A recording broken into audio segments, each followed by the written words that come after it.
So I feel like he was getting gaslit into thinking like he was love bombing when really he wasn't. And I feel like you don't agree with me right now too, just looking at your face. I didn't say anything yet.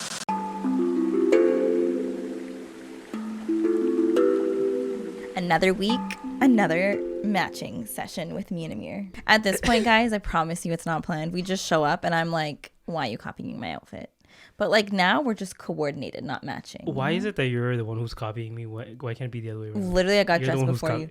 What? Yeah, I got dressed before you. There's no way. Yeah, remember I told you I'm going to pray Asr and then I'm going to get dressed. But you left at what time? Okay, you left at Maghrib, which means that technically I left with a complete outfit. Whoever leaves the house with the outfit on first what are you talking is the one about? who wore that outfit first. That does not there count. was a chance that you could have changed it before you left the house. But I never saw you, so also you have an eyelash on your nose. Shit. It could be my cat. Shoot, do you have cat hair? Actually, no, I wore this thankfully after I was with them. Okay. Speaking of cats, no. Welcome back, guys, to another episode of the Cousin Connection Podcast. First on the docket. Okay. Through this podcast, you might see me wince. You might hear me go, ow, something like that. Because currently, my forearm feels like someone snapped it in half and then like poorly put it back together and didn't give me a cast to hold it in place. What happened? I have no idea. And that's actually the thing I want to talk about. Like, so I know we joke a lot about how like you wake up. You wake up once you turn 30. You know, you start having the knee pain and all that stuff. Okay, you and Aisha say that, but like when I turned 30, I was thriving. I didn't have no knee pain. I don't know what happened to y'all. I live a hard life. You know, I didn't get a soft life like my co-host here. I had to work and, you know, get my hands dirty, built up some callus over time. Literally and got same on my here, knee. though. What? I mean, pause. What? But one thing they don't tell you is that it's not only your knees. It's like you start getting injuries in places you didn't know you could get injuries. Okay. Like, I don't know if I talked about this. By the way, you might hear our moms in the background. Whenever they get together. Did you close the door in the middle? Maybe you should close that. Yeah, I'm going to close that. 1 second, guys. Brief intermission. So yeah, what I was getting at is that one thing they didn't tell you is that you get injuries in places you never knew you could get injuries. Like, I don't know if I talked about this a few weeks ago. Did I talk about my physio trip? No, you went to physio? Yeah. Wow, it's about time. I had to because, someone in their post, 30s, I just woke up one day and I could not walk on one leg. Like my hip was so tight, I couldn't drive without feeling pain. My knee was okay. Of course, that was expected, but my knee was even in more pain than normal, and like it felt like someone had was constantly punching me in the side of my hip. Yeah. So then. But like, what kind of workouts are you doing? No, that's the thing. It wasn't. Ironically enough, it was a lack of something, and you'll see why.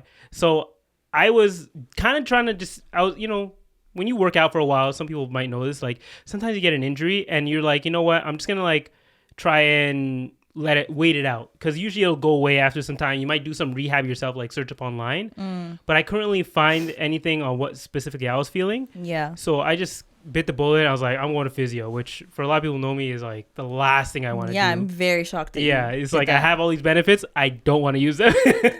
The most backwards logic. Yeah. So I pulled up to physio and they're doing the whole assessment. I'm telling them, I have this pain. They're making me stand in the middle of the room, stand on one leg, touch top of my head, and bend my knee. Why? Is that like a test or something? Yeah, they're testing your knee strength. They're telling you fell over? What? Did you fall over? I actually had some pretty good balance. She was impressed. Okay. Yeah. So they were making me do all that, and after they assessed me, they're basically, so your booty's weak. She literally said your glutes are weak, and that's what specifically my left glute. Was it my left? Yeah, no, my right glute was weak, and because of that, my this muscle on the front of my leg, it connects from the top of your knee to your hip. I forget the name of that muscle now. I probably should know what that is, but that specific muscle was always super tight. Oh. And because it was super tight, it was causing that tightness in my leg, and it was pulling on my knee, and that's why I had the knee pain. Yeah. Interesting. Wow. So she's like, okay, get butt naked. No, I didn't actually get butt naked.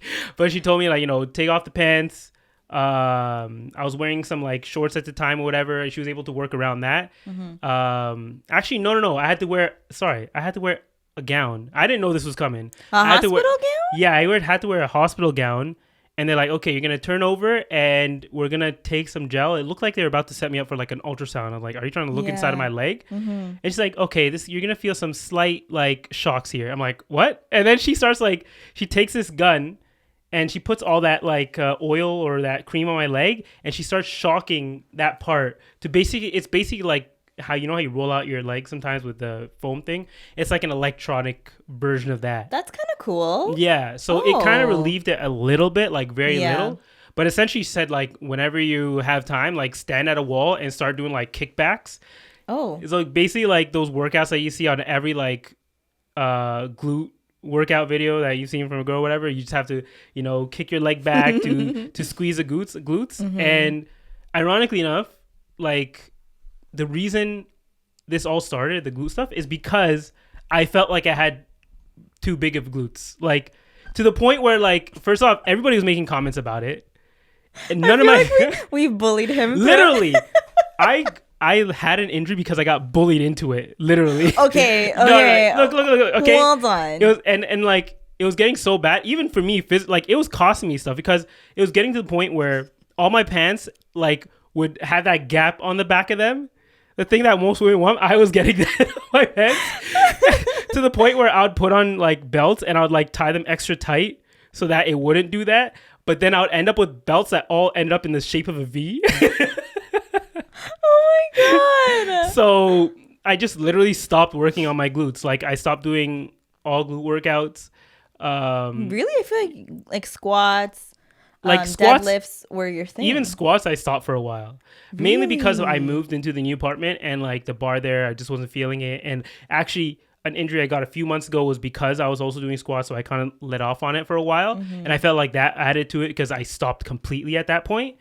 But yeah, like it was noticeable at one point. I could have probably like, I don't know, if I was desperate enough, I could have put on like some tights. Started a Instagram fitness page, started selling some workouts for building glutes. There's a guy like that, but that's I don't know. I said I was desperate enough. Okay. I'm not there yet. You never know in the future. That's crazy. I am working on it now. So if you see any improvement, I can start selling a program. But you're not trying to grow the glutes. You're trying to strengthen them. Yeah. Now, essentially, like half my workouts are just towards strengthening my glutes, and it is working. Like I don't have that pain anymore. Oh wow. Like it's not 100% gone, but I'm like 90% there, and it's been maybe a few weeks since I've gone to the physio, so it definitely helped. Yeah, I was supposed to go back for another few sessions, but of course I don't like use my benefits, so I didn't go back. Amir, but I'm fine. I'm totally fine. You say that now. Watch next week, guys. He's gonna be like, so I had to go back to physio. No, it's good. Okay, my glutes are perfectly fine now. They're firing on all cylinders. Even if it's going to cost me a couple belts, I'm good. That's crazy. But yeah, like this. And I woke up randomly today with another injury in a place I've never gotten an injury. Like I have an injury currently where it's in the middle of my forearm, to where I mentioned when I first started, like how it felt like someone broke it in half. And it feels like that anytime, like right now I'm feeling it. Anytime I move my wrist, so I feel like it has something. Maybe I bruised my bone somehow. I don't remember hitting it. People say like, or some people are saying like, oh, I could have hurt it when I was in my sleep, but I literally sleep on my back, so there's no way. Like my arm is just on me. I was gonna ask, like, did you maybe like sleep with it like bent? I never sleep on my side. Maybe sometimes like in the morning, when you're like just getting out of bed. Usually I shoot out of bed, but there are a couple of days where you're kind of just like, you sit in there for a little bit and I turn around for a second, but I don't like go into deep sleep after that. I kind of just like sit there for a bit for maybe 5 minutes and then I jump out. You must have fractured a bone, because fractured? No, because when I fractured my like wrist bone, it felt like something was broken, because it basically was. But I had to wear a brace. Remember that time? Maybe. It was like 2019, I think. Damn, girl. It's a while ago. I have a 1 year, memory log right now, okay? Yeah, there's a limit. My bad. Sorry. My hard drive isn't as big as everyone else's, okay? His is still at like 64 gig. For real though?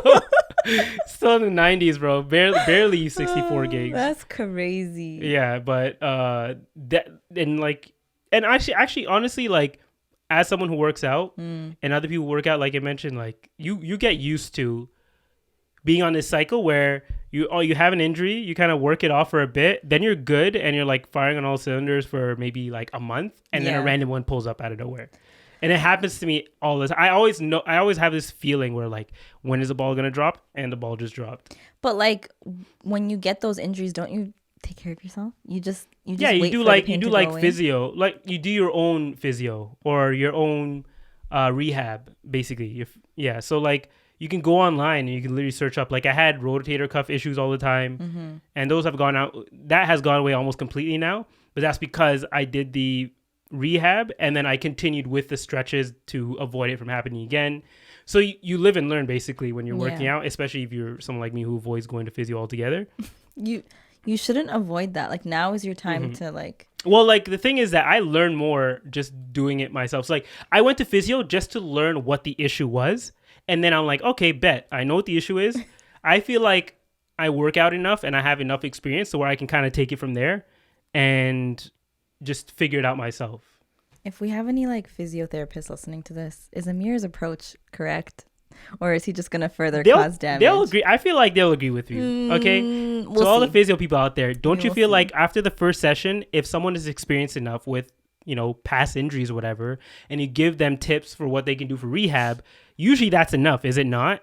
Like, it depends on, okay, maybe the speed of their recovery is going to change, but overall or ultimately, you're still going to feel improvements over time. And that was just my goal. My goal was just to feel some improvements over time. Yeah. I wasn't in any rush. I could still do all my other workouts perfectly fine. Okay. Sure, I was like uncomfortable driving for a while, but whatever, you get used to it. Damn, you might need to get those What? remember in the 90s? Oh, the beads? Yeah, the beaded like seat thing. A lot of our Yeah. dads are taxi drivers. I was low-key thinking of getting like those seat cushions. The big seat cushions they use now. Oh, like it's like the the upgraded gel version. one? Yeah. No, I feel like the bead one was like, that was kind of traumatizing because remember when we were kids, we'd want to sit in the Yeah, and driver's it just seat, felt and you're so like, weird. Yeah. Ew, I don't like this. But I'm sure like it was it's like those not foot pads. Yeah, those foot pads they use the at, Chinese like foot massager thing, right? Yeah. With the wooden beads. Was it wooden beads? I feel like It had like spikes on it. Yeah. Oh, yeah. I feel like just having that like constant pressure helps. It's like acupuncture, no? Kind of. I don't know. We'll search don't up know. the science on Yeah. what those beads were. Potentially. But yeah, so just get ready for that for all of you guys getting past your 30s. Okay, but I will say What? this like It's sudden not, I don't pain think at it's unique 30. to me. It's not unique to you. Yeah. But like I didn't like okay, you know when I actually started to experience it more Yeah. was when I started running. See? But that's because I learned a lot training for that 5K was because Yeah. I was wearing the worst shoes. I Yeah. wore like really flat shoes that I was wearing like indoors in the gym. Yeah. And the shin splints I would get. And like my ankles were weak, so I had to strengthen that and do like calf raises and yeah, stuff. but the thing is that like it's because your body is learning to adapt. Yeah. You're going to go through like they say no pain no gain, right? No, literally though. So literally like your Yeah. body is like, okay, now I'm going to have to recover in a way that I can deal with this pressure in the future, which is how your muscles work, right? You tear your muscles when you're working out. That's essentially what's happening. And then it rebuilds stronger so that it can handle whatever weight you're using next time. That's true. And then that's why progressive overload is like the best way to gain strength. You just keep adding more and more, keep tearing more muscle, and it grows back even stronger. True. Just like how they say your bones grow stronger when you break them or whatever, right? I've never heard that one. Yeah. Someone told you that? Yeah, people say like when you break a bone and they like set it and it heals again, it usually grows back stronger. No, I didn't know that. I'm sure that the science is right there. Okay, whatever. We'll Google that afterwards. Leave it in the comments for all our nurses and doctors and other health scientists out there. Let us know. We've never broken a bone before. So if you've ever broken a bone, alhamdulillah, may Allah protect us from it. But like if you've ever broken a bone, let us know. Did it grow back stronger? How would they know though? Because I don't know. Test it again? Yeah. It's like do the exact same thing that broke your bone earlier. Let's see if it happens again. Yeah, true. I don't know how they would know. But like, did it? I'm sure. That's a fair question. Yeah, leave that in comments. But Yeah, we want to know. Next on the docket. How's fatherhood going, Amir? Fatherhood has been fulfilling. I have to say, It's been a journey. so many people fell for the clickbait. I know. We actually got a DM. Someone like legit congratulated you, and I felt really? so bad. I was like, Oh, like they legit like yeah, they're like, congratulating on being. mashallah, mabruk, so happy for you, Amir. And I said, oh, That just shows you didn't even watch the clip, bro. You didn't even watch the damn clip. I know. I thought I gave it away by putting the cat emoji. Yeah. Like, no, people believed it. Well, technically, I am, to them, a father of two black cats, actually, which apparently is a controversy. Okay. I just always wanted black cats. But yeah, so I got two cats with Hanan over the weekend, and it's definitely been a learning experience. Has it? Yeah. It's already hitting the pockets a bit. Okay. How? Okay, not like a lot. So the story goes like on Sunday, we ended up pulling up to the adoption place. We got the cats. And first like positive sign to us was that we had the carriers in our hands. Yeah. And they already had the two cats out just on the main floor area with in the adoption area. And they saw us. We put our carriers down, and immediately, because they were sort of curious, they crawled into the carriers and just sat there. Oh. And we're like, okay. And we just like zipped it up. And they were kind of chilling for a second. I don't think they realized what was happening yet. Yeah. At least one of them. So we were like signing all the papers. We were making sure everything's taken care of. And then we start like carrying them out. Mm-hmm. And immediately one of them just starts freaking out. Like, yeah, we start jumping around. Yeah, and like not jumping around, but like, sticking his head on the mesh, because we had the carrier that has like mesh on the top and on the sides. So like sticking his head there trying to see what's going on. And the other one, this is where we found out immediately that they have two completely different personalities. The other one, nothing. Literally nothing. Just sitting there. Like staring out, just okay. I guess this is life now, right? So we're like, okay, that's a cool one, right? So we get them into the car, and we feel so bad because the one that starts freaking out is now like, you've seen a dog pant before, right? Yeah. It was basically doing that. The cat was stressed. Yeah, he was super stressed. Oh, and then we're like, okay, we're ready to go, but we forgot. I don't know why we didn't do this. At first, we should have. We knew we had to get some supplies first, like maybe find out what their food is, because they tell you what their food is, what their litter is that they use. So, because you kind of have to bring in what they're used to first before you use whatever you want to use. So, we completely forgot to buy that ahead of time. So, we had to take them to the car, and I had to stay back with them, and then I had to run in and run around the place trying to find exactly what they eat. So, I finally like pick up their litter, coming back. It's not getting any better with that. With that cat, like she's trying to keep him calm, but he's just, he's meowing a little bit, but he's mainly panting, like be like really stressed. Because whenever a cat starts panting, that's how they're super stressed at that point. So I'm trying to like speed my way home at the same time, trying to be the most defensive and like safe driver at the same time. And this is like, it was on a Sunday morning / midday-ish, so there wasn't a lot of traffic, thankfully. But when you have something or someone in the back that you're trying to like keep calm, you feel every single bump on the road. Every single one. Like you don't feel this normally when you're driving in a car. We were driving in like a newer car. We borrowed my parents' car for that weekend.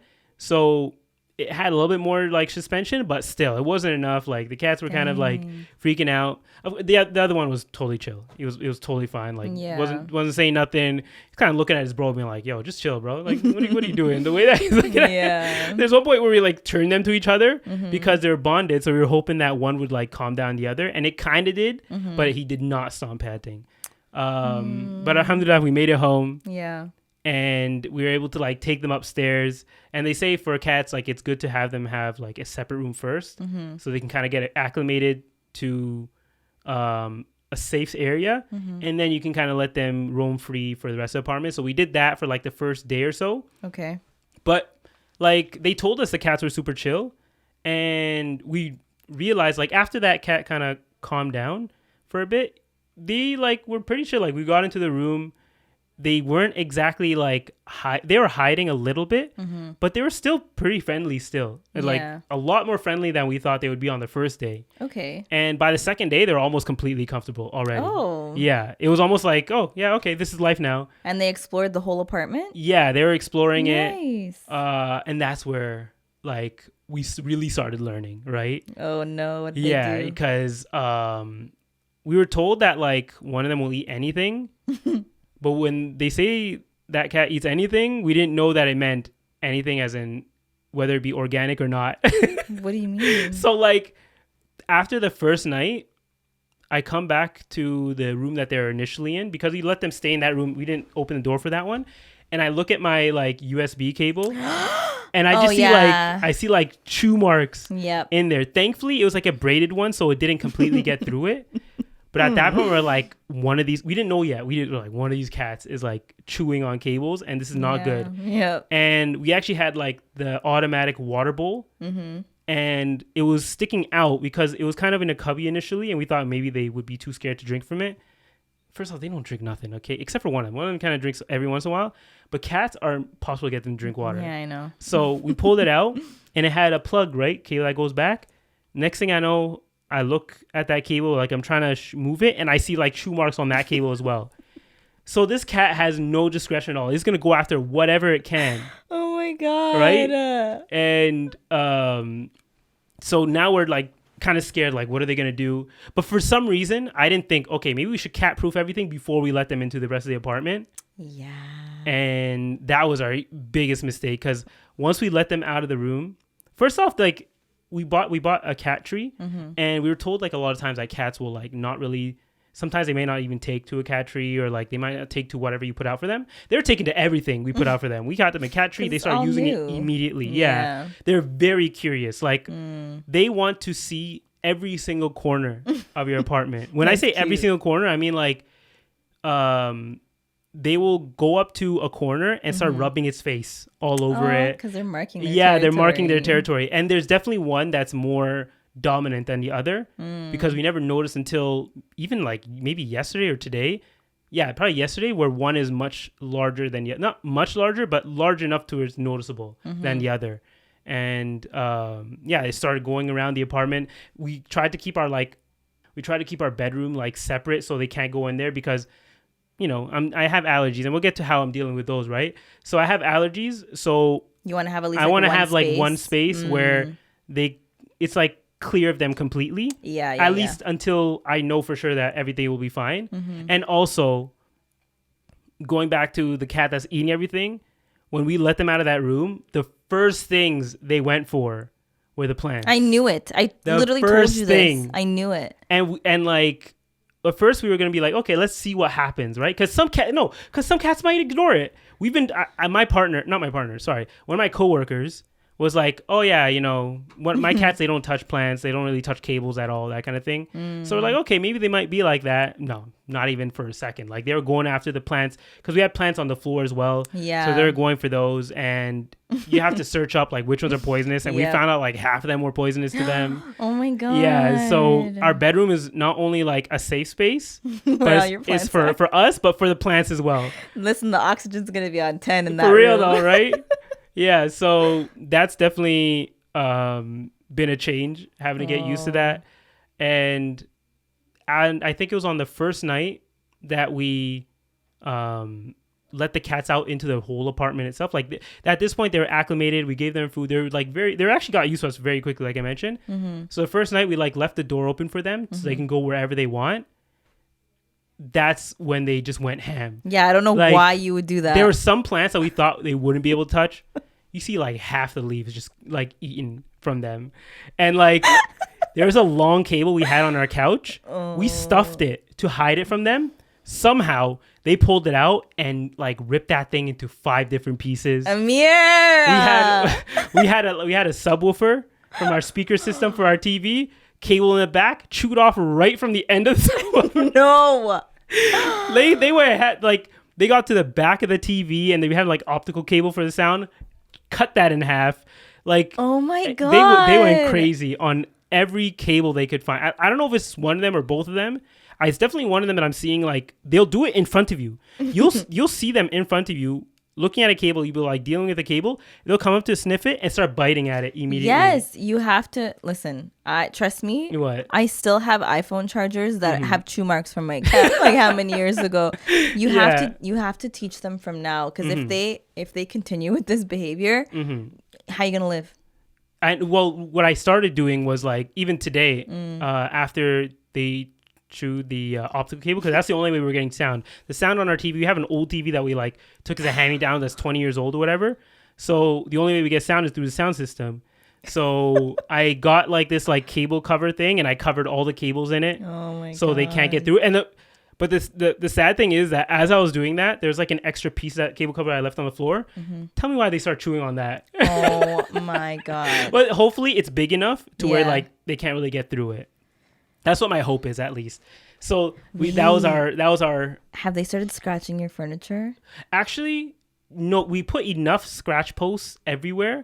We have like the cat tower where they usually hang out, and that place they usually scratch there.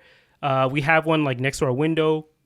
They usually scratch there, but there is a chair. You know that there's a chair in the corner of our room in our apartment. Yeah.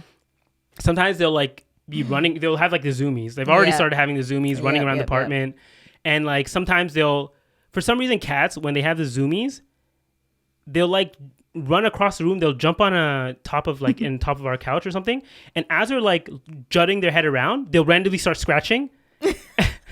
Which makes no sense. Like it's almost like they're trying to like get their claws ready for whatever's next, right? Yeah. Like they literally do this thing where they start jutting their head around, ears are like completely like shot back. Yeah, airplane ears. Because there's two of them, right? So they're usually like chasing each other or whatever. Oh my god. And then they'll like quickly start like scratching the top, but it's not enough to where it actually creates like any break. And then they'll like run down, but they won't. Yeah. Whenever they do like real scratching, it's usually on the scratch post. Okay. Thankfully, alhamdulillah, like that hasn't become a thing yet. But yeah, that was definitely like a learning experience in itself. We had to move almost all our plants into another room. There's one plant we had like an olive tree branch. All the bottom leaves on that one are completely gone, and we just accepted it at that point. We did move it, but like it has like a few leaves at the top, and we're like, whatever. Just let them have that one. It'll grow back. Yeah, eventually. It wasn't toxic to them, thankfully, so we kind of didn't care about that one as much. Yeah. And they're actually like really smart too. You don't realize like when it comes to litter, they take to litter almost immediately. Yeah. That's like their nature.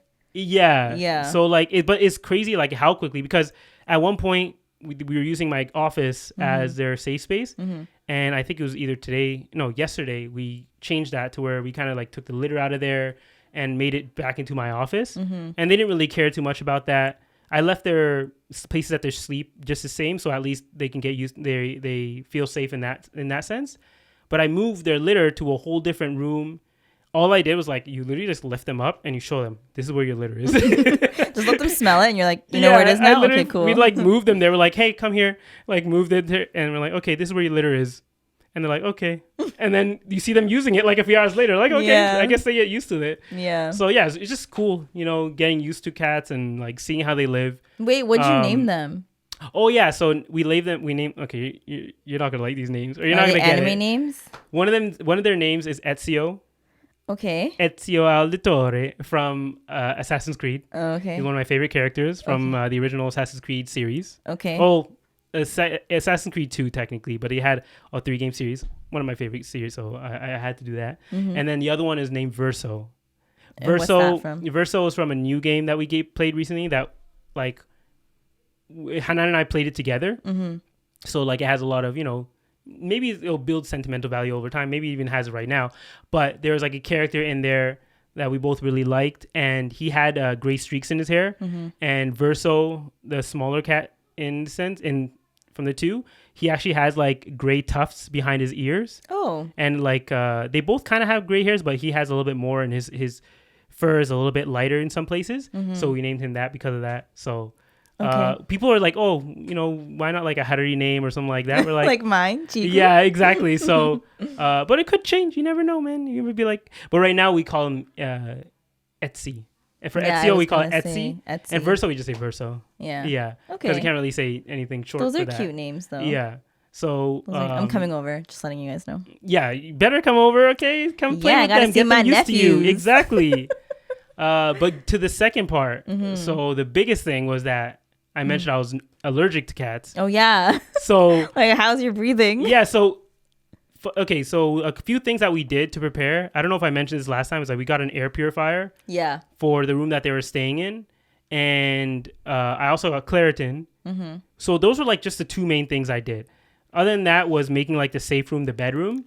But I realized after taking the Claritin, I took the Claritin before we even picked them up on that day, and throughout the whole pickup process, I wasn't feeling anything. Okay. And I know I mentioned, I think there was one time where I took it and I felt a little bit of something after maybe a few hours. Nothing. Literally, like for the 12 hours, and I haven't tested this theory yet of not taking it, but since I started taking it and I've been around them, I felt nothing around them. Like no allergy symptoms, like no itchy eyes. Like I can touch them and touch my face and not feel a thing. So if you're allergic to cats and you want them or you want to be around them, literally Claritin is your friend, or any type of like antihistamine basically is your friend. So, or for allergies. And the air purifier actually is like a huge plus, not only for allergies, because like technically I haven't tested theory without the allergies, but with the air purifier, but you definitely feel that the air is cleaner. And of course, because their litter was in there, you know, sometimes they take some gnarly dumps, like especially one of them, the big one. The big one takes some big dumps. And when it's fresh, like you can tell, right? But that air purifier, like it kicks in. It has an auto mode where it like can sense that, and you can manually just put it on pet mode, so it's like on full blast. And within a few minutes, just like your bathroom air filter, whatever, it like takes it all out of the room. That's so cool. Yeah, so it actually, like, even sometimes when we're cooking, because our kitchen is not close to any windows, it's like in the middle of the apartment, or actually closer to the entrance. Yeah, it's very insulated, and sometimes when we're cooking, the smoke comes out. It even captures that, and it even shows the air quality is low now, and starts sucking in all that air, and it clears it out a lot quicker as well. So it has multiple benefits. Yeah, all Habesha moms need that. For real though. It just put one right next to them and it will take care of it. So the air purifier has definitely just been a big plus overall, because even just having dander in the air can really make a difference. Yeah. And I've noticed that, like, I haven't been sneezing as much. That's good. If ever. Like, I sneeze, but like I don't sneeze as much as I used to. It's not as aggressive as it used to be. Yeah. I just feel like the air is just cleaner overall. That's good, because I remember when you used to come over and like your eyes would get all red and you just like are immediately stuffed up, and I'm just like, dang. I don't know why I never took Claritin. I could have taken it and been perfectly fine. Yeah, you were just raw dogging it. I don't know. For real though. Like, you just wanted to suffer. Yeah, and like even in the morning, I used to like wake up, and when I would get to work, almost 80% of the time I'd get to work and I'd feel like stuffed. Don't feel that anymore. So I feel like it's taking care of other allergies that I might have had that I'm unaware of. That's why I still kind of want to get an allergy test, just to see like what you're allergic to. Yeah, what I'm allergic to, because I've definitely just felt more clear in the past week or so. Would you ever do the shot? Yeah, maybe I would have to like see what the cost breakdown is, like of just buying maybe some bulk Claritin or Benadryl, whatever, over time versus getting the shot, because the shot is like, first off, it's not guaranteed. Oh. Yeah, it can fail. And also, it is like a time suck. Like, you're literally going once a week for 6 months. It's once a week? Yeah, once a week for 6 months. And then you have to take like follow-up shots every 3 months. And then it turns into 6 months. That's not horrible. But once a week is a lot. And if you're traveling, like, you have to account for that. They have to change doses. It can prolong the process. So having to deal with all that versus... And I just don't like... I just want to go to the gym. I don't want to waste time. Okay. If something gets in the way of my gym time, I'm highly likely not going to do it. Okay? The way Amir gets like antsy, it's like a drug. You know how drug addicts are like, they're itching. They're like, I need to. For real though. That's Amir. Like me having to go from 5 to 4 days a week, which I did right now, sometimes even 3 days a week, is already breaking me, like, in my spirit. So having to miss a day in that is like, you may as well just like end my life. No, oh my god, dramatic. So dramatic. I was gonna say, I was like, no, that's too dramatic, and I just said it quietly. I heard you. But yeah, so allergies, not a problem. You don't know With her two anymore. cats, yeah, I don't know her anymore. I've actually, life's been better, honestly. So yeah, I'm just ready to go back to them and have fun. It's fun just playing with them. Today they've gone to because every day they get more and more trusting. Yeah. So today we're recording this like after 5 days or 6 days of having them. And I was able to like literally just pick one up. I was on the floor with them, they were just lying down, falling asleep. So I was able to pick one up and just put him on my lap. And he just sat there and let me pet them and like, use the brush. All I'm saying is, guys, expect us to have them on our laps eventually. Oh, okay. It's probably going to chew up our headphone For real, cords. though, Like, we'll just yeah. hide them. Oh my God, this is literally like freaking I know. This cords is like everywhere. Disneyland to them, bro. We got cables all over the floor. No, you know what we'll do is we'll have our hands full of treats and just like be like, here, just shut up. Oh, and yeah. eat them. They don't like kibbles. Or at least the one that eats everything will eat kibbles. No Yeah, problem. fair. But the one that is very picky will like not even look at dry food. But whenever we have the little tubes, Yes. that stuff, like It's one of them crack. will go, yeah, almost like it is cracked to it because it will be eating it to the speed that like if you're not pushing out fast enough, it will start chewing the actual plastic. And there's actually one night where I think it was the first night that we let them out. We forgot that we left the packaging out once. Like it was empty. We left the packaging out and I wake up to like the pieces everywhere. Oh my God. Yeah. I don't miss that. I don't miss when Chiku would like shred papers, Yeah. toilet paper, paper towel. Like, I don't miss that part. Yeah. That They've was my definitely least been, favorite thing. they love shredding like just objects to leave. Oh yeah. I actually, there's one thing today that happened where Hanan really didn't like me getting oil all over the pillows, so she got me a do-rag. And I never worn a do-rag in my life. Yeah. Did you wear them down to your eyebrows? Huh? Like, did you wear it properly? Oh no, I'm still getting used to Okay. wearing them, right? For me, it's really just to cover my head Yeah. in my sleep so it doesn't get on the pillow. Fair. But I left it on the table before I left for work They this ripped morning. And they didn't rip it apart, but they like left holes in it. Like they definitely tried to bite Oh my it. God. So they bite. Their way of like testing something new is biting it. Yeah. And you'll see them every once in a while. They'll see them just chilling and they'll start biting whatever they're next to them, whether it be the table or the door stopper? Yeah. You know what used to like, okay, you have Oh, two, I know this one because I was there when she would do it. what literally used to just like, my cat knew that this pissed me off. Yeah. So I only had one cat. Well, for the most part. Okay. But she would sleep in my room or Sebri's room. Yeah. And the only way, because normally when cats wake you up, they usually like they're very cute. Like they'll put their paw on your face. They'll kind of like just like lightly scratch you. But if I was ignoring her or like pushing her off, you know what she would do? No, she'd go to my hair. Oh. And like pull it out of a bun and just start like chewing. And I could hear her like. I thought you were going to say, okay, keep going. What did you think I was going to say? No, I remember she used to play with the door stopper and like hit it. Oh, yes, that too. Okay. But this was like, she would literally eat my hair and it would, like, I had short pieces of hair for so long because she would just eat it all the time and it would piss me off. And she knew that was the only way she'd get me out of my bed. Would she actually like be pulling out hair? Yes, with her nails, just pull it out and just chew away. And sometimes if I'm like in deep sleep, she'll get it from my, like the back of my head. Yeah. Because she'll be on my pillow, right? Yeah. So just keep them out of your room. That's also a big reason why we're keeping them out of the room. But like I said, cats like exploring. They will try their hardest to get into a place that you know they don't want you in. 1,000%. Like they will literally stalk you. They will sit next. They will try and find out how to get into that room without needing you to let them in. Eventually, though, they'll have no shame, and like there will come a time where they'll just start howling. Like Chiku would literally sit, you know where the stairs are, and it echoes because it's empty. Yeah. It would be like 3 a.m. and she's screaming at the top of her lungs. But I feel like that's because she was in heat too. That too.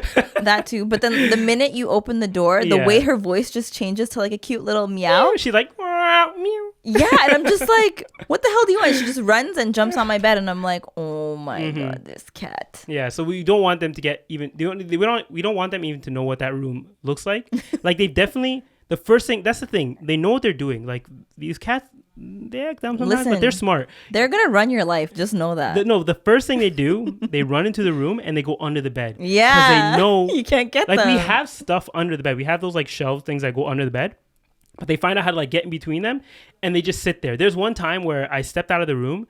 And I guess they found out that you can push doors. They finally discovered that. Mm-hmm. But I would like, I left the door closed, but it wasn't locked.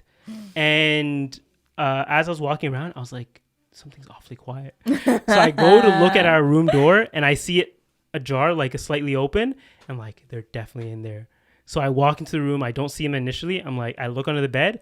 Both of them are there just staring at me. Eyes? Yeah, you see glowing eyes.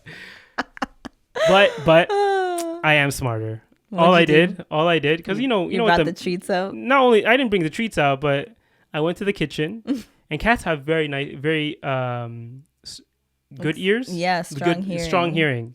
They have strong hearing. So I went to the room, the kitchen. I picked up their plates. I started smacking them, and then I took the food cans that we use, and I started hitting against it. I didn't open it. Started hitting against it. Immediately they come out. Yep. But at that point, I was like, it was like a stalemate. You're like, okay, if I go to the room too quickly, they're going to know what I'm doing and they're gonna run to the room, right? Yep. So I'm like playing. You're literally you turn to like a mastermind when you're dealing with cats, right?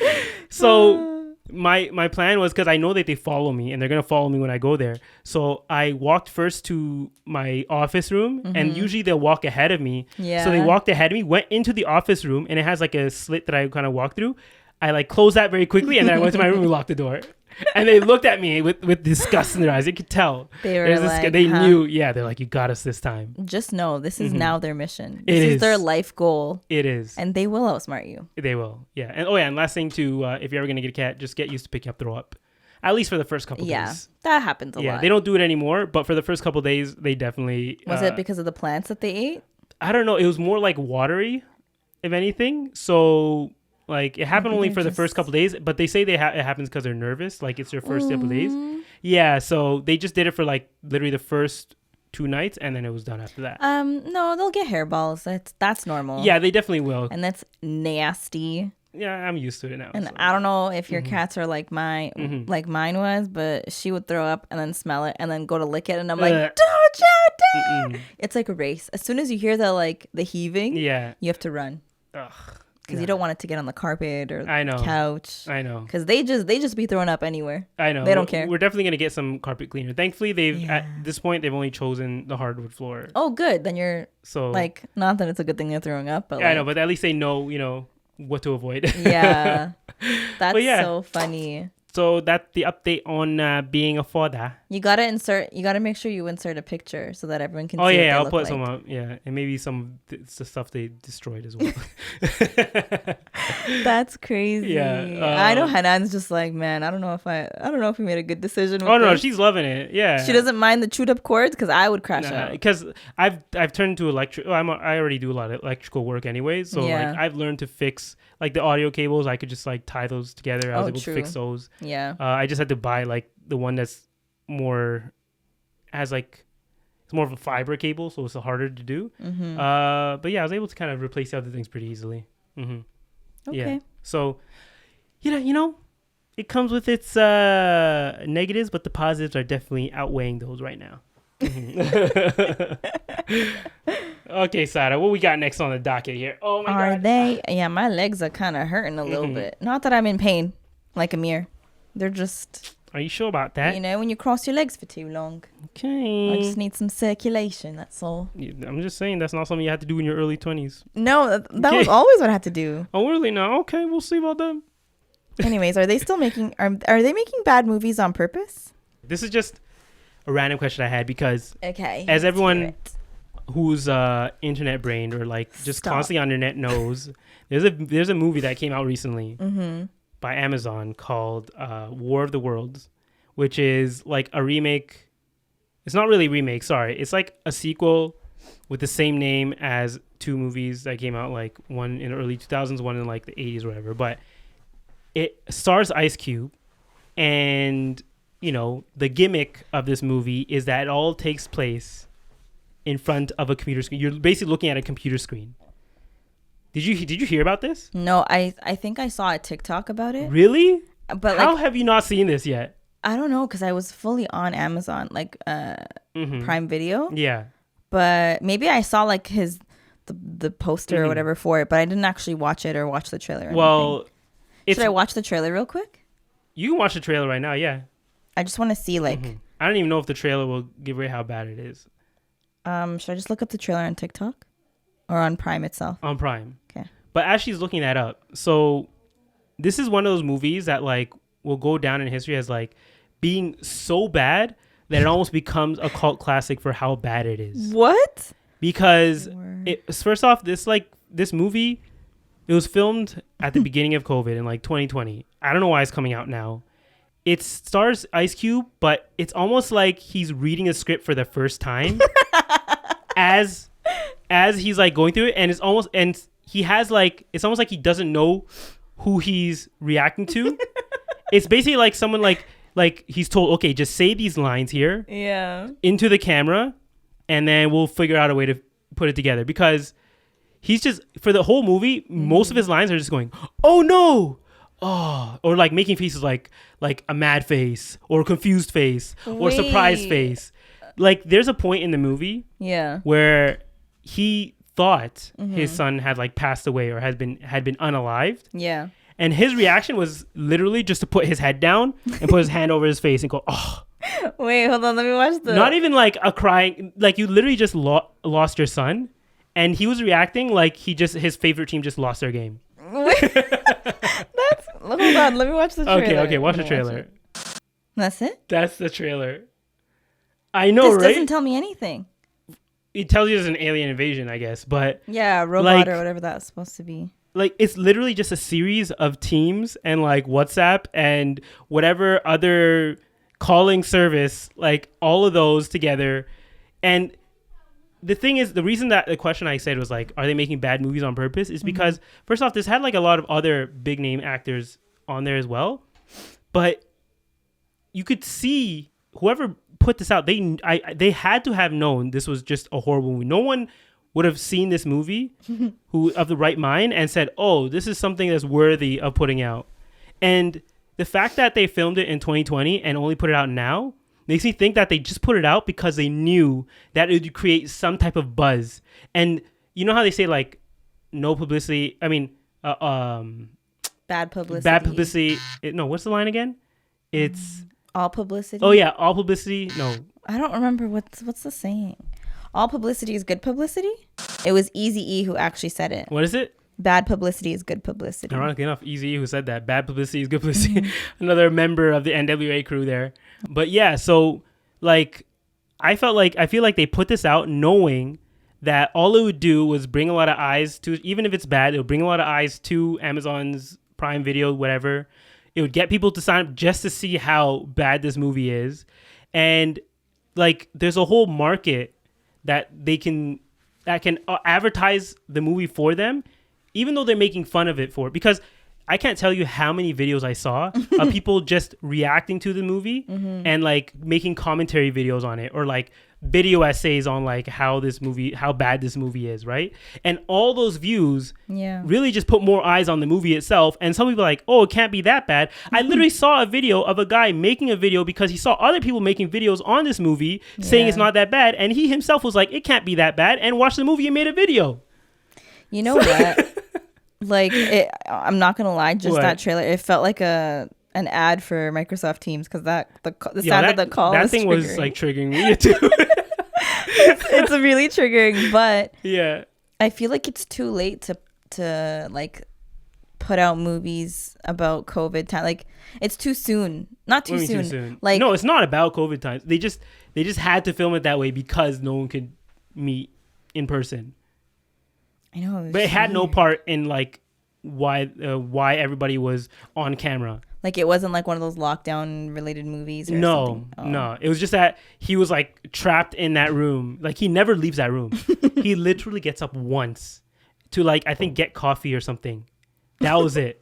So that's a weird I don't think I'm gonna watch that. But there are a lot of people who are gonna watch it because of this, I guess you could say, controversy, or because of that whole like, it can't really be that bad, or people who just like movies that are so bad. Because it's so bad that it's essentially now become a comedy to a lot of people, I'm where sure it's entertaining purely just out of how bad it is. I'm sure us even talking about it is gonna get that's the thing. They got us right here, talking about it. You didn't even know about it until I told you about it. Yeah. And I feel like that's how it's kind of spreading. You yourself said you might not watch it, but I'm sure there's hundreds of people out there who will hear this and be like, it can't be that bad. Yeah. Right? And then just go out and check it out. But might. It's just like, and it seems like people are doing, because there are other movies that came out, like there was a Snow White movie that recently came out. I did not know that. You see, you didn't know about that. Yeah. But there was a lot of controversy around that movie. Why? Huh? Why? Because first off, Gal Gadot plays like the witch, right? And then the person who played Snow White was making a lot of like statements that were peeing off all the like far right people or all the conservative people, because she was trying to say how this Snow White is going to be different. She doesn't need to be saved by no man. Like, she's independent. Oh, didn't we talk about this? I think we might have talked about this at some point. Yeah, I remember that. Exactly. So there was that controversy, and she was also pro-Palestine. So you have two people on opposing sides as main characters in a movie, right? So there's so much controversy. And then on top of that, there's a dwarf controversy where initially it came out that they weren't going to actually include 7 dwarves. They were just going to have 7 people who would help Snow White. Like, they wouldn't be dwarves at all. And then, why? Because it tried to be PC? Yeah, exactly. And then because of the backlash from that, they ended up completely cutting that whole part of the movie out and then adding CG dwarves to it. Why? Yeah, what? I know. And then people were like, this also doesn't seem right. Yeah. And the dwarf community was angry because they're like, you're taking our jobs. There was so much. What? You're taking our jobs. Like, literally, that's the only job they could do. That's crazy. But it is a thing, and they're all like mad at Peter Dinklage because he was saying this is who the hell? Because he's the one who came out with the being mad about the whole fact that they're using dwarves in the movie, because he's like, they're exploiting us. But then all the people who are dwarves in the movie industry are like, they're not exploiting us. These are jobs that we actually need. There's a lot. Oh, this guy. Oh, he's like the famous one. Yeah. Okay. He's also, Peter Dinklage is also a dwarf. Is that the right word I'm using? It's little person. Little person. Sorry. Replace all right. those words with little person. But that movie was covered in so much controversy to the point where they're like, we don't even want to put this out, because like, it wasn't getting a lot of good reviews to begin with, but they still put it out. And I think that like they put it out knowing that controversy actually put more eyes on it. Like, if it just came out that there was like a Snow White movie, I feel like it wouldn't have gotten as much attention. But because of all these things coming out, I feel like it's all purposely done these days by these movie companies or producers, because they know that it will just get them more eyes on their projects.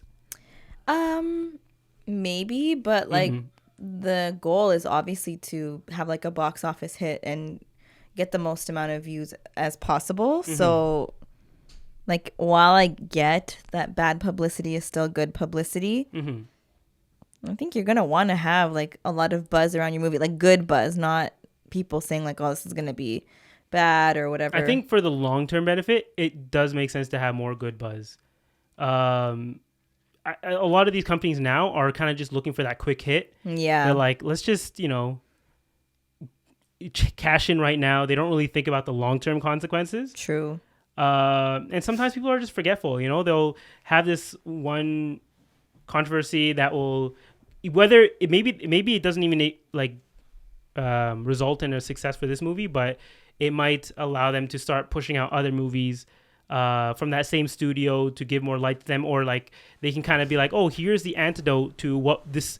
They're basically putting out both the sickness and the cure. So like, let's put out these bad movies, create all this controversy, and then start putting out these like good movies to point at something that will push more people out, because it'd be like, oh, we want to support these movies. I feel like there might be like, they're playing like some 3D chess here. Yeah. Mind games with people. Yeah.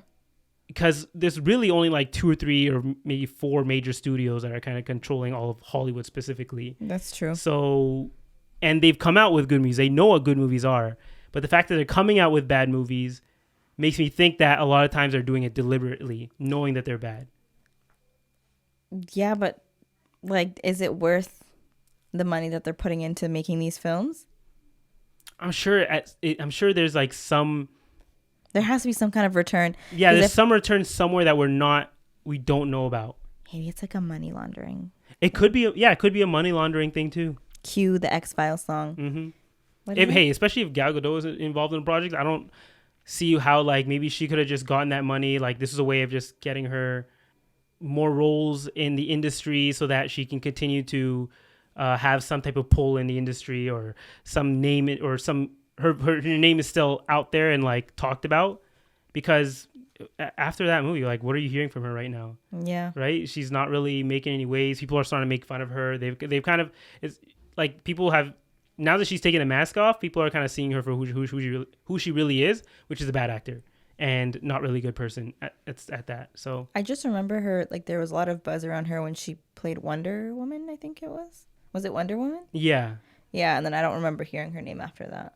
Yeah, because they said that like her first Wonder Woman movie was actually good. Okay. The second one, completely disgustingly bad. Like really bad. Yeah. Oh no. And then people started going back and they realized that like the only thing that made the movie good, like it wasn't her acting, it was just like the story and the people that surrounded her. But her as an actor herself was not exactly good. Like the action scenes were okay, but when it came to her actually acting, especially when she had to act against other people who were actually good at it, you could see how horrible she actually was and how really at the end of the day she's just an industry plant. And there are industry plants all over the movie industry. Unfortunately, they've like infiltrated Marvel, and Marvel's like, at this point I'm almost completely jumping ship on Marvel. Yeah, like I'm kind of done with it. I'm kind of shifting over to DC at this point. What? DC has me more excited than Marvel does. Guys. Yeah. A couple years ago, Amir was like, Marvel till the day I die forced me to watch so many movies. Well, it's also because like their timelines are like, oh, you know, we're gonna work up to this thing in 2032. It's like, bro, I'm gonna have kids. You know, I'm probably gonna be going out for like Frozen 6 at that point. I don't have time for Marvel at that time. You know, I want the movies now. And DC seems and has just started its new universe, so I feel like there's a lot of potential there. And you know, the director is someone who definitely doesn't give like the Zionist vibes, if that makes sense, right? So when comparing it to like the people in Marvel who are like actively putting Zio characters in their movies, like the whole Captain America movie that came out where they literally had like Captain Sabra, or like I forget what her name, Sabra something, in there, who was an early Asian doing Krav Maga, whatever. It was disappointing, but yeah. I don't even know if I could say that word in here. You know, I have to. Last week for the last episode, I actually had to like cut out. I think I missed one, but I tried to cut out all the parts we said like that is not real and the orange dude's name. I did for most of them. Yeah. Because you know I've heard they've been checking our phones at the border, so you got to start being and like before it was kind of like a joke, like oh maybe they might, but now I've heard it's like actually been more active. So like actually looking. Yeah, like they're being more aggressive with it. That's kind of scary. Yeah. So that was a question I had posed, and let us know. Let us know in the comments if that's what you feel. No, I just burped. I had like a hiccup burp. It was whatever. Oh gosh. What else we got on the docket, Sara? The Love Island reunion happened last week. Oh yeah, and Amir watched it. I didn't watch it exactly. Listen to it. I listened to it because it was playing as I was literally editing. Yeah. The podcast. It was playing in the other room. Yeah. And I was kind of just listening to what was going on. So the funny thing is that, like, my relation to Love Island right now is like I know most of the characters and I know most of the relationships for the most part, kind of, except for like the side characters. And the Casa Amor people. Yeah. That's what he's talking about. I don't even know what Casa Amor means. I just know side characters. And I kind of like I know a little bit about everything, but I don't have context for a lot of things. I'll give you context. Yeah. The only thing that I could get that was like kind of the two controversies in my mind was that I felt like one of the guys, I think his name was Jeremiah, I felt like he was getting gaslit a lot. Hanan completely disagreed with me, or not completely disagreed, but she disagreed with like the definition I was using for what was happening. Because just to give you all context, like there was a guy, Jeremiah, who was accused of love bombing another girl named Huda. Right? I'm getting that right? He was accused of love bombing her. But at one point in their relationship in the house, he went up to her and specifically said, "Am I doing too much?" And she said, "Nah, you're good." So then he's like, "Okay, we'll continue at the pace that we're currently at." And then at this reunion, when he was accused by another guy, Ace, he was accused by Ace. I'm really impressed with your memory right now. Because this literally, I got a lot of clips related to it too, right? So Ace accused him of love bombing, and then when Jeremiah asked Huda, like, "Hey, with all the context that we have and me asking all of that, do you think I was love bombing?" She's like, "Yeah, I think you were love bombing." So she turned face on him after already confirming that he told her that, like, if I'm going too fast, let me know. So I feel like he was getting gaslit into thinking like he was love bombing when really he wasn't, or at least he was told he wasn't initially. And I feel like you don't agree with me right now too, just looking at your face. I didn't say anything yet. Okay. And also, I'm clocking it, okay? Actually, this finger, okay? Middle finger. Okay? And the other controversy, let's cover that first, okay? Okay. Because, like, Jeremiah he literally came with the definitions. He pulled out the full definition of what love bombing is and proved, at least in my eyes, from what I could, or from my ears, what I could hear, and from the TikToks I've seen, that he, in fact, was trying not to love bomb and actively was trying to work in the relationship to make sure that he wasn't doing that. Okay. Let me give you context. Give me context. Because remember, I don't have all the context. And that's totally fair. That's totally fair. So I understand why you got to that conclusion based on what you heard. Yeah. However, the premise of the show Love Island is that they have a bunch of single people. They come in on the first week. And the whole point of the show is that you're supposed to talk to a bunch of people and then determine who your strongest connection is. And then you pair up with them. Huda and Jeremiah like instantly connected on day one. And basically they never explicitly said we're closed off to each other. Yeah. But they acted that way. Okay. And so takes two to tango, by the way, just saying. Yeah, you're not wrong. And so, she was very possessive of him and he was very possessive of her. The thing is that was he love bombing her per se? Like, I don't know. I think it was just they both, like, I imagine that your feelings are probably heightened a lot in that scenario because you're spending 6 weeks with the same people in the same house, whatever. You know what I mean?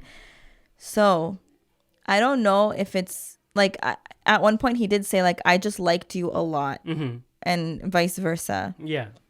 Some people say that he love bombed her because of how he was treating her. I don't know. I've been love bombed before and it's not the same.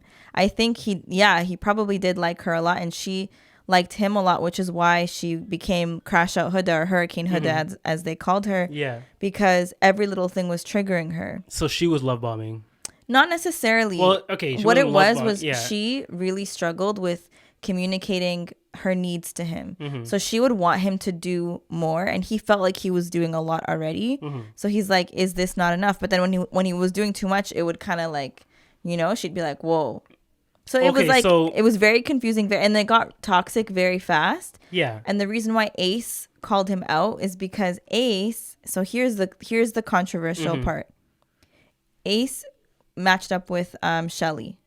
They actually met outside of the show like a year ago in New York. Oh, did they? They met and then they followed each other on Instagram and like kind of exchanged like a couple like interactions, but never like full on hung out or talked like in depth. So when they saw each other on the show, they're like, "Oh, what are you doing here?" type of thing, So when he saw Shelly, he was instantly like, "I want to go for her." But I think he matched with her the first week. He picked her. I don't remember what the terminology is. Yeah. They get together the first week, and then he is trying to play the game correctly. So he goes for a different girl, Amaya. Yeah. As soon as he matches up with her, he instantly distances himself from her. Yeah. Okay, I saw that. I saw. When I was in those random episodes that I would sit with her and whatever. Yeah. I think I saw that where they got into a fight and like, don't call me babe. Yes, because for her that's how she speaks. Some people And I've seen it before. Yeah. It usually happens with like people in retail. They'll be like, "Hey, Han, like over here," Yeah. and that's normal for them. And that was the way that she spoke. And he was like, "No, no, no, Yeah, no, I no." understood that. I don't know how they didn't, but whatever. Yeah. So he like, you know what I mean? He kind of got at her, and then when he came back to Shelly, it was like tunnel vision. But it's like, so my problem was like Ace calling him out. It's like, you did the same thing. You matched up with Shelly 1 week. Amaya 1 week, probably to prove the point that you're playing the game or doing Love Island how it's supposed to be. But we all know Ace had only had eyes for Shelly the entire time. He just didn't like that Jeremiah was like openly pursuing one person the whole time. But being a normal person. Yeah. Like that's how you would normally date in the outside world. Like maybe some people would talk to multiple people. I don't know. But then there was a week where America gets to vote. Like, so a bombshell came in, Iris. America voted that Jeremiah now matches up with her. And that was probably like supposed to be like a test for him to see like, is what you have with Huda really real or not? And so when that happened, it was like reality TV gold, because the way that I don't know if you saw the clip where it's behind the doors and Jeremiah matches up with her instead of Huda, and then Huda like drops and like silently cries. I think I saw that. I had like I said, no context. I didn't know what was going on. Honestly, I think that clip is what got me to be like, fine, I'll watch it. Yeah, because I think that was one of the first clips I saw as well, and that was when people were saying that she was a crash out. Yeah. For and, that, I don't know. Not for that specific scene, but it was used in that sense. I don't know why. Because I think it was like that night she like kind of cussed him out, and like, you know, she was very upset. But it wasn't his fault. He didn't have a choice in it, did he? He did. So he got paired up the first time, and then the following week he ended up picking Iris. So I don't think Jeremiah love bombed her. I think that they both just like their emotions were heightened. They liked each other a lot and kind of went like too fast, too soon for the premise of the show. So you agree with me that they were gaslighting him then? Yeah, they were, and it was kind of hypocritical of Ace to even say that, to be very honest with you. I really don't like that Ace guy. Well, did you see that he did a podcast interview with Speedy? Speedy, yeah. Scooter. Speedy, I don't know, I said Scooter. Okay, Speedy, yeah, I saw it. I didn't see the podcast, but I saw that he did it. Like, I didn't watch it, but I saw that he did it, yeah. I listened to most of it, and... Okay, so here's the thing.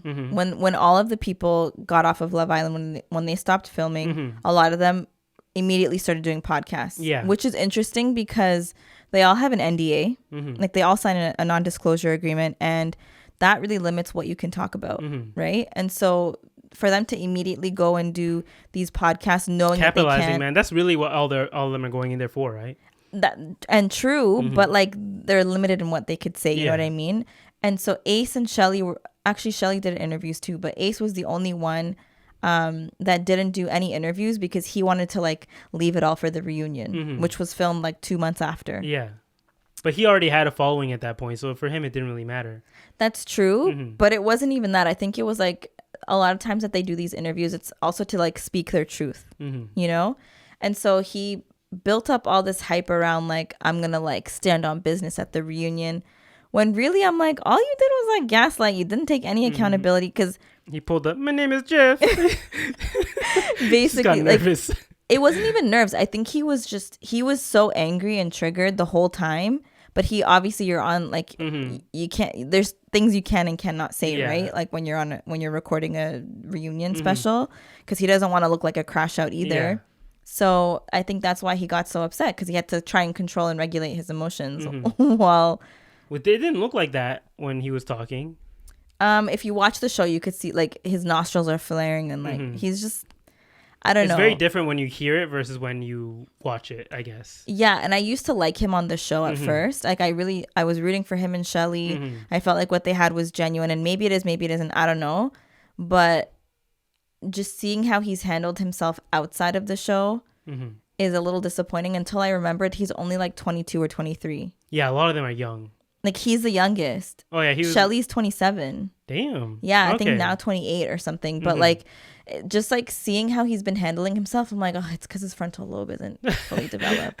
That's why he's like that. Yeah. He is mature in some aspects, but it's just his view on life. And then back to your original question on, like, why did Huda Like on the show, she's like, no, you're not doing too much. But then on the reunion, she said that he was love bombing her. I think for her, her perception probably changed because imagine she's on the show, she sees it she's experiencing it one way, leaves, and then sees all these edits and stuff online and the discourse online because she's chronically online too. Yeah. And that probably might have changed her perception. I can see that. She's also young too. It does seem like she still like threw someone under the bus to make him look worse than it really was. Like without taking, and that was a big thing that people were saying. And from the little context that I have is that maybe I'm wrong, but she seems like someone who doesn't take responsibility a lot of times for her own actions. Yes and no. Like, well, she acts like she's taking responsibility, but it's like that person who says sorry but doesn't really mean it. I think, I genuinely, I feel bad for her, and I wish that they would have done like a psych eval on her or something before putting her in there, because she doesn't seem like a bad person to her core. She just is young and like naive to a sense. I have heard that she has like a very like bad past, or like a very traumatizing past. Yeah, and she does touch on it a little bit on the Call Her Daddy podcast. But I just think like I feel bad for her, like Miss Keen, you know, like you just need an older sister. She has 2 older sisters, but like she needed some guidance. And I think with intensive therapy, she could absolutely get there. Like she has that in her to be accountable. I think she just like went about it in the wrong way, you know? Yeah, I can see that. And what was interesting was the fact that Andy Cohen was a co-host, which I don't even know why. He wasn't on Love Island. He's not part of that franchise. And he's obviously like an open Zionist. Is he? Yeah, he's openly a Zionist. I think we were talking about that today. We had like, or was it yesterday? And like, I can't remember. There were just like things that he did and said that like kind of made me side eye him. Like when he was introducing Huda, he's like single mom Huda, and I'm like what? Why? Like he didn't refer to anyone else by like their family situation or whatever. But that was a big part of the season, no? Where like the reveal, like it was one part, but it wasn't. If anything, I wouldn't have been surprised if you called her like Hurricane Huda. That's what she was mostly known. Yeah, the mom thing was like it had its moment. Yeah, but like it was just weird to introduce her like that. And then when she was saying that she like, you know, reflected in the past month, he's like, oh really? Like you did some self-reflection and now you feel like you're a different person after 1 month. Like it was like throwing shade. Yeah. And it was just like, I don't know, I wasn't a fan. I didn't think, while he had some good questions and he really pressed them to answer it, I feel like there are so many other like qualified hosts that could have done the same. I was actually on, to be truthful, like I was more on those people's side, being like, how much can you really change in a month? Like people were saying that she seemed very media trained now.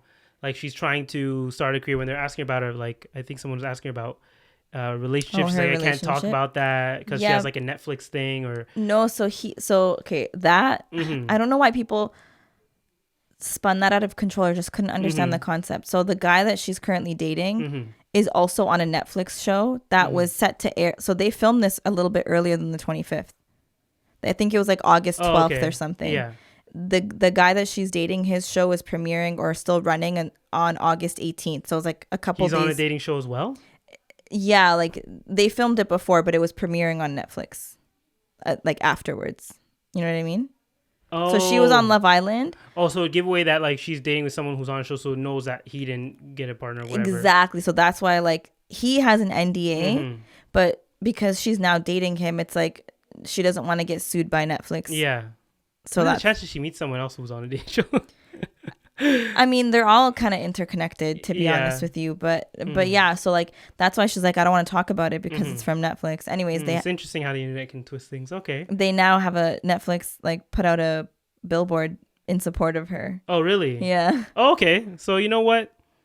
My opinions has changed then. Okay, my opinions can't change on people.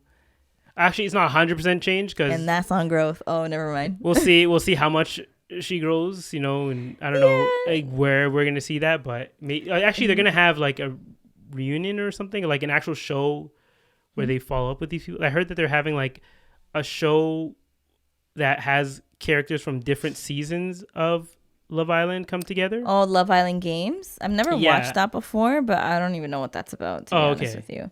But what do you think about? Okay, here's one of the controversial questions. So there were two black girls on the show. Oh, that was the next thing I was going to talk about. Shelly and Olandria. Okay.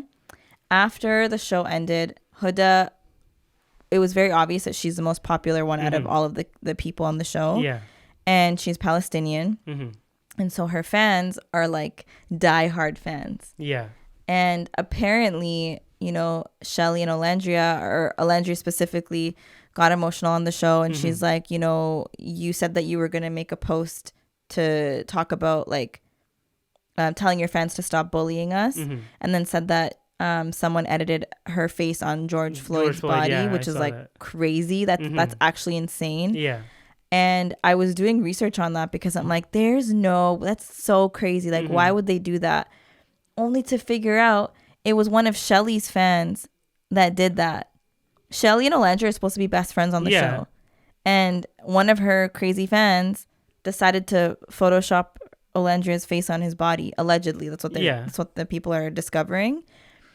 But did you feel like Olandria was justified in her kind of like expecting Huda to speak out and tell her fans like, hey, stop being racist and bullying the two girls, even though they're all not friends? Why did she want Huda to say sorry specifically? Because their perception was that it was Huda's fans that were being racist towards Shelly. Why was it their perception that did Huda say anything towards Olandria? Weren't they not friends? They were on the show. Yeah. But then after the show, like there was one of the challenges where Shelly ends up fighting with Huda, like blames her for it. Yeah. And so they stopped being friends. Yeah. Olandria, again, because she's closer to Shelly, kind of distanced herself. But after Shelly left, they're all friends, right? So Olandria and Huda were like kind of pretty close.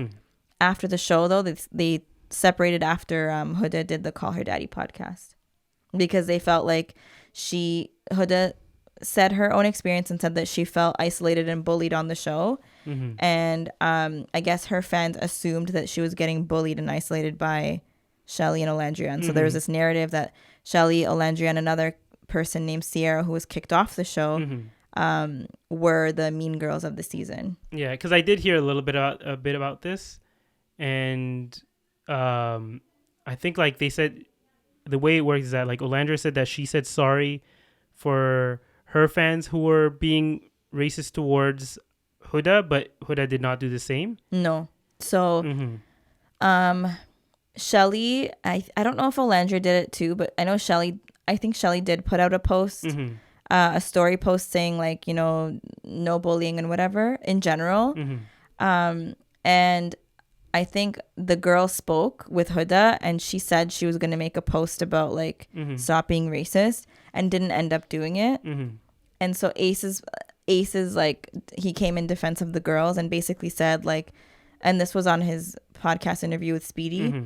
He was like, you know, I saw a stream where Huda was on a live stream and, you know, people perceived that she kicked these girls out of the room and it became this huge problem, like this drama. And she immediately made a post saying like, this is not what happened, and cleared her name. So he's like, why can you make a post about that? Exactly. But my thing is like, Huda was also getting a lot of racist comments too. Remember, she's Palestinian. So you can only imagine the things that were being said to her. Yeah. So there was never like, no one came in defense of her. And when she did the Call Her Daddy podcast, that was like a couple days after the show stopped filming. And she actually said like, I don't condone bullying. I don't condone racism. Like, she spoke out about it on that podcast. She just didn't make a post about it. But she said she was going to make a post about it, but never did it. That's what they're saying. Like, she said she was going to make a post and she never did. Like, why wouldn't you defend us? I thought we were friends. That one's more of a gray area. Like, I feel like, yeah, she's probably wrong if she said that she was going to make a post about it. But if she said it on a podcast, then it's like, okay, she said it there at least. But then, like, are you really responsible for your fans? That's what I'm saying. Is she? Or do you feel like they're all responsible for keeping their fans in check? I feel like people do have a responsibility to a certain degree if they feel like their fans are doing something that they personally would not agree with. Because I feel like, yeah, everybody, I'm one of those people who feel like all influencers out there have a responsibility for the culture that they create and accept. So if they notice that the people who are following them are doing things that they themselves would not accept, and they don't make a statement about it, then I would look at you differently and be like, okay, so if you see this happening, why aren't you saying anything about it? Even if she didn't say it towards Allandria specifically, if she said generally, because you said that she was getting racist comments too, right? So she could have included herself in that, while including Allandria, being like, I don't accept any racism at all. Like, this is not how we should be acting on the internet. And how we should be treating each other, right? Yeah. So if she did something like that, that would make sense. But to not say anything at all, I don't think saying that I'm getting it as well is enough in those cases. I feel like there is a responsibility for that person to kind of say something. Yeah. And this is, of course, going off of the fact that, like, if she did actually say, like, hey, I will make a post about it, and knows that it's happening. But maybe she didn't know it was happening to that degree. That's why I'm saying it's a gray area. There's so many ways you can come at this. Right. Right. Okay. But personally, I would be like, okay, you should have said something, but yeah, we're not talking anymore. So I saw that she did cry about it, and I felt like that was too much. Who? Allandria, right? Yeah. I saw a comment that said, like, how do you cry with no tears? Yeah. I felt like that might have been too much. I feel like she's also one of the people who are kind of like just doing it for the clout. Really? Especially the whole like Nick and Allandria thing. Okay. So there's a video I saw today where they're saying a new age couple. I'm like, what you guys saying? Are you saying mixed race couples or something new age thing? That's weird. I know, it's really weird. So at least that's the kind of like way I kind of took it, but maybe they weren't going for that. But yeah, I'm just saying that relationship just seems very manufactured in my eyes. Interesting that you say that, because you know what? Because I don't have the context again. Remember, I didn't see how the relationship kind of played out on the show. Like, I saw how it kind of started, but it just never felt real to me. That's very interesting that you say that. Why? So on the show, they were like, Nick was always attracted to her. And I think she found him attractive too, but she kind of set her eyes on another guy named Taylor, the guy with the dreads. And which made no sense to me. That is like lanky as hell. And because her type is a country man. She's from the South. Yeah. And he comes from one of the richest like black families in the South. Oh, really? Yeah. But she didn't know that. Did she know? She didn't know that. Did she know? She didn't know. Did she? Okay. But the crazy thing is that she really liked him, and he was never attracted to her. But Ace revealed on his interview with Speedy that Taylor was influenced, and by influenced, he basically implied that the producers either encouraged Ace to encourage him, or the producers encouraged him in general to continue to pursue Allandria, even though he wasn't attracted to her. Like, he's like, yeah, they had a connection, like they vibed, but he wasn't attracted to her, and I guess for him that was really important. Yeah. And so you can see, like, if you watch the season, you can literally see him like struggling to like be physical with her, like in any aspect, and like just be affectionate towards her. There was one point where I walked in and she was confronting him about that and be like, hey, like, we haven't really been getting physical, whatever, like, what's going on? I've been trying. And I don't know what happened after that. The next time I came in, they weren't together anymore. Yeah. So like Ace would constantly have to like encourage him and help him plan dates to try and show her that he likes her. Only for Casa Amor to happen. And then his actual Casa Amor. Okay. Casa Amor is like a spin that happened, a twist, where halfway through their time there, basically the girls and guys get separated, and the girls or guys go to a different villa called Casa Amor. Yeah. And they have a whole bunch of new guys there, and then a whole bunch of new girls come to see the guys, and then they have a week to explore and connect. Is that like the famous Spanish video we saw where the guy's running on the beach? Oh, what was that TikTok? The guy running on the beach. Pass me the phone. Pass me my damn phone. Pass me my... No, I can't search on there. Yes, you can. TikTok? Yeah. Oh, my God. That is... shoot. Por favor, Montoya, por favor. Por favor, Montoya. ¡Cabrón! Montoya, Montoya. ¡No te amo! Montoya, vuelve. I'm pretty sure this is from like a Spanish version of that same show, because like I don't even know what that is. It was another dating show where they kind of had a similar concept, and then they took him specifically and like showed him what his girl was doing in the other place. Oh no, sorry, this show was a little different. They took real relationships. Sorry, isn't that Temptation? Yeah, Island? I think it's Temptation Island. My bad. I'm getting confused with another show. Yeah. Okay. But yeah, so anyways, Taylor's type actually comes in, which is Clark. Yeah. And then he brings Clark back from Casa Amor. Or like basically the girls were at Casa Amor. The girls come back. Olandria sees he's with Clark. And like she honestly, she took it on the chin really well. Yeah. And he basically told her like, I'm going to actually continue. Like I'm going to get to know her and you at the same time. When really he never liked Olandria like that. Yeah. So he just kind of like strung her along because producers. So they are messing with the show.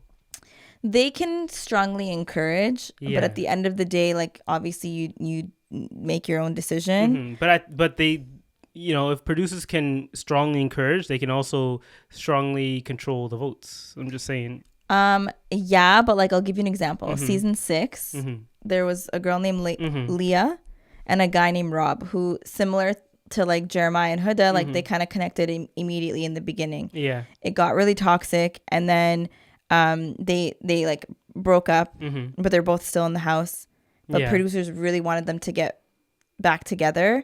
But then another guy comes in named Miguel, and him and Leah are kind of like exploring. Yeah, and they really, really like each other, but they really want to push for Rob to get back with Leah, and so they would influence the other house guests, the other islanders, to be like, go talk to Rob. So you would notice, because some conversations they'd be like they like pretend you're Rob. They'd be like, so Rob, like, you know, Leah, like I feel like you guys still have a connection. How do they even do this? Do they have like an earpiece that they're telling this? No, like they probably don't show it. Confessionals and stuff like that. The producers probably come and they'll be like, listen, you need to like, you should encourage them to go for Rob.